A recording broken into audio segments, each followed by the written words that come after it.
ही है। नेक्स्ट है सो, यानी सो इसलिए, यानी इस कंजंक्शन से पहले का जो स्टेटमेंट होगा ना बच्चों, उसमें कोई रीज़न दिया हुआ है और उसके सो के बाद जो स्टेटमेंट आएगा उसमें उस रीज़न का रिजल्ट है। एग्जाम्पल मैं बताऊं, देन हिंदी में बताऊं, आप मेहनत कीजिए ताकि आप सफल हों। Work hard so that you may succeed.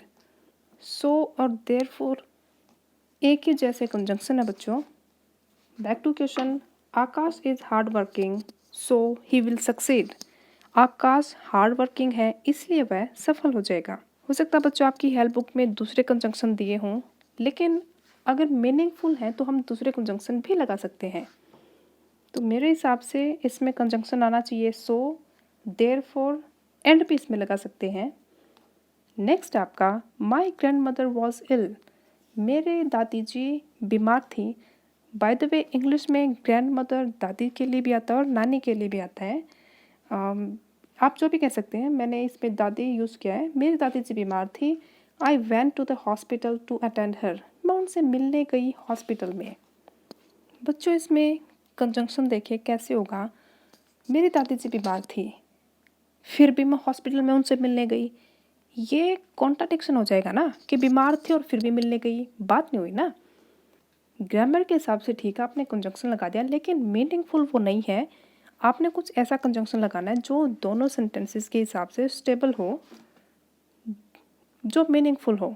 मेरी दादी जी बीमार थी इसलिए मैं उनसे हॉस्पिटल में मिलने गई। My grandmother was ill so I went to the hospital to attend to her. या फिर कह सकते हैं my grandmother was ill therefore I went to the hospital to attend to her. बच्चों से आपका वाइज मैन प्रेफर क्वालिटी। बुद्धिमान लोग जो होते हैं वो क्वालिटी को प्रेफर करते हैं, गुणवत्ता को प्राथमिकता देते हैं। फूल्स प्रेफर क्वांटिटी। फूल्स यानी बेवकूफ़ लोग प्रेफर करते हैं, प्राथमिकता देते हैं क्वांटिटी यानी मात्रा को।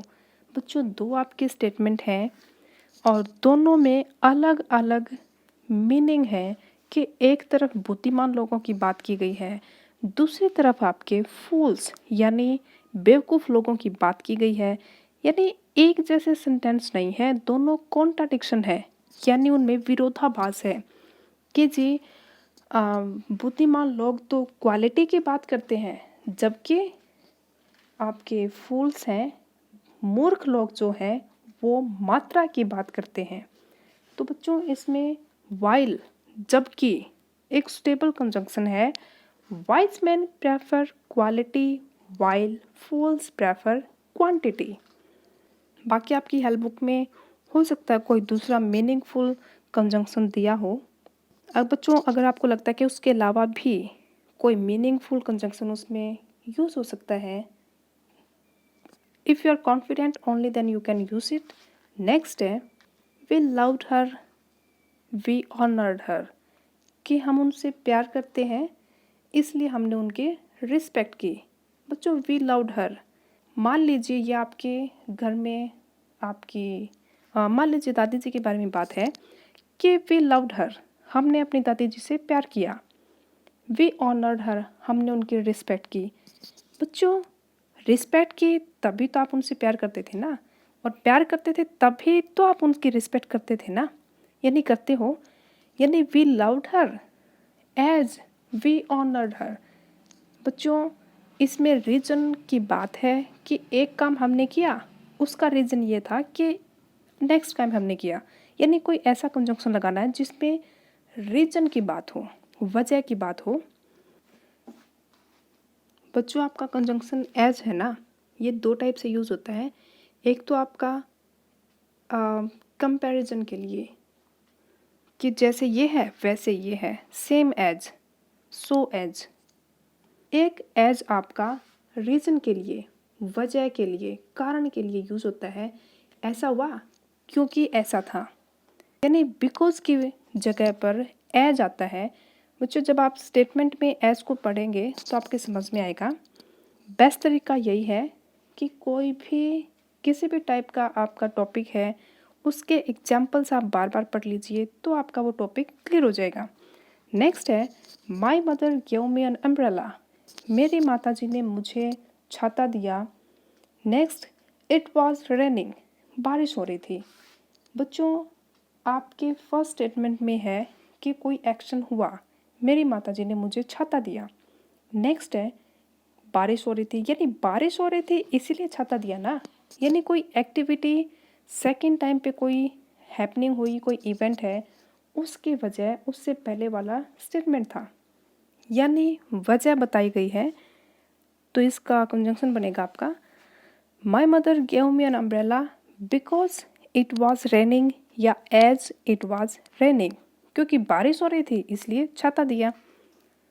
तो बच्चों कंपाउंड सेंटेंस में कोई भी कंजंक्शन लगा के दो सिंपल सेंटेंसेस को जोड़ा जाता है, और जब कंजंक्शन से वो दो सिंपल सेंटेंस जुड़ते हैं तो बच्चों क्या बनता है, कंपाउंड सेंटेंस बनता है। यानी उस कंजंक्शन को हटा दें, कंजंक्शन की जगह फुल स्टॉप भी लगा दें, तो कंजंक्शन से पहले और बाद में जो स्टेटमेंट थे वो डिपेंडेंट स्टेटमेंट थे, मीनिंगफुल स्टेटमेंट बच जाएंगे आपके।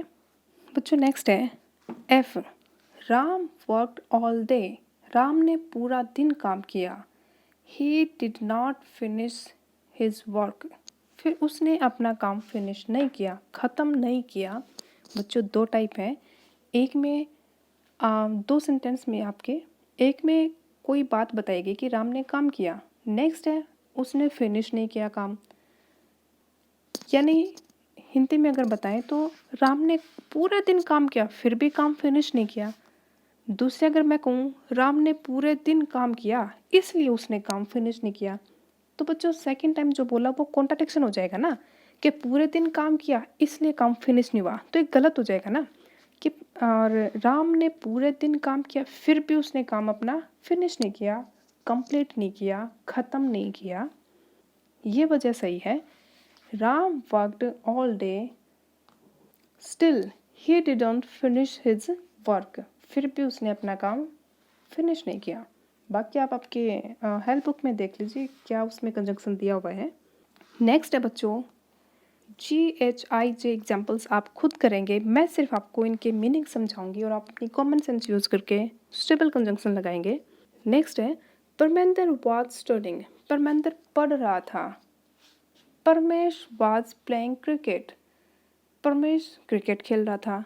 बच्चों इसमें दो कॉन्ट्राडिक्शन है कि जी एक तरफ है कोई इंसान कुछ काम कर रहा है लेकिन दूसरी तरफ दूसरा इंसान कुछ और काम कर रहा है, यानी वजह नहीं है, कारण नहीं है, अलग अलग स्टेटमेंट्स हैं। कॉन्ट्राडिक्शन इनमें दिखाना है कि एक काम तो ये है जबकि दूसरी तरफ ये काम हो रहा था। नेक्स्ट है this shirt can not be mine, यह शर्ट मेरी नहीं हो सकती। इट इज़ टू लार्ज, यह बहुत बड़ी है।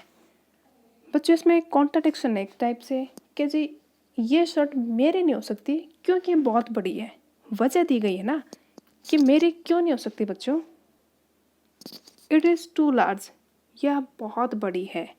मैंने हिंदी में इनके मीनिंग बता दिए, आप अब इनको इंग्लिश में कन्वर्ट करेंगे। नेक्स्ट है ड्राइव फास्ट, तेज़ गाड़ी चलाओ। You will miss the train, तुम ट्रेन मिस कर दोगे। बच्चों हिंदी में अगर बताऊं तो तेज़ गाड़ी चलाओ ताकि तुम ट्रेन मिस कर दो, ये तो गलत हो जाएगा ना। दूसरा ये कि गाड़ी तेज़ चलाओ नहीं तो ट्रेन मिस कर दोगे, ये सही है। और इसमें आपने अब जो मैंने हिंदी में कंजंक्शन यूज़ किया उसके आपने इंग्लिश बनानी है, नहीं तो। नेक्स्ट है यू शुड हेल्प मी, तुमने मेरी हेल्प करनी चाहिए, शुड करनी चाहिए। I shall do the task alone, मैं टास्क को अकेले करूँगा। बच्चों इसमें वजह बताई गई है, या तो मेरी हेल्प कर दो नहीं तो अकेले काम करूँगा भाई, वजह नहीं है इसमें, सिंपल सी बात कही गई है यू शुड हेल्प मी, आपको मेरी हेल्प करनी चाहिए। अगर आप मेरी हेल्प नहीं करोगे तो क्या होगा, काम अकेले होगा। बच्चों नेक्स्ट है fill in the blanks with appropriate clause to form complex sentences, यानी आपने ऐसे क्लॉज का यूज़ करना है ताकि जो गिवन स्टेटमेंट है वो क्या हो जाए बच्चों, उसमें आपका कॉम्प्लेक्स सेंटेंस बने। नेक्स्ट है बच्चों आपका गाइडेड कंपोजिशन। आपके ऐसे का टॉपिक है और आपके एग्ज़ाम में फर्स्ट और सेकंड सेमेस्टर के जितने भी एसेस के टॉपिक्स थे उनसे बाहर नहीं आएगा। चांस है कि सेकंड सेमेस्टर के ही टॉपिक्स में से ऐसे आएगा, लेकिन 1% आप कह सकते हैं हो सकता है कि फर्स्ट सेमेस्टर के भी ऐसे उठा के वो आपको दे दें, लेकिन थर्ड और फोर्थ सेमेस्टर में डेफिनेटली फर्स्ट और सेकंड सेमेस्टर के ऐसे के टॉपिक्स में से ही आपके ऐसे आएंगे।